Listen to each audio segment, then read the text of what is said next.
Mister and Mrs அப்படின்னு படம் வெளியாகி காய்ஸ், செம்மையா இருக்கு, தாறுமாறா இருக்கு. நல்ல ஒரு ஃபேமிலி கதை, ஃபேமிலி எல்லாம் போய் பார்க்கலாம். சுருக்கமா சின்னப்சிஸ் என்ன சொல்லலாம்னா, அம்மா அப்பாவை எப்படி பிள்ளைங்க அவங்க பிரிஞ்சு இருக்கிறத பிள்ளைங்க எப்படி சேர்க்குதுங்க அப்படின்னு ஒரு கதை. நல்லா ஃபன் இருக்கு, த்ரில்லர் இருக்கு, எமோஷனல் இருக்கு. நம்ம யுவராஜ் அண்ணன் வேற ஒரு ஜோன்ல நடிச்சிருக்காரு. இந்த மாதிரி ஜோன் ஐ திங்க் நடிச்சது இல்ல, அப்படி நிறைய பண்ணியிருக்காரு. செம்மையா இருக்கு. அதே சிங்கிள் டேக் ஒரு சீன் இருக்கு காய்ஸ், நம்ம யுவராஜ் அண்ணன் பண்ணியிருப்பாரு.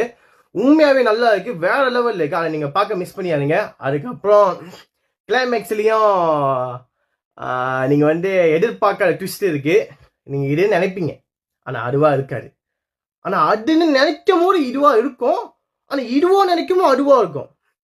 அப்ப எதுவா இருக்கும் நம்மளுக்கும் தெரியாது, ஆனா அது கிளைமேக்ஸ்னா ட்விஸ்ட் தான். நம்ம கோவிந்தன் டைரக்டர், அவர் இந்த படத்தை நடிச்சிருக்காரு.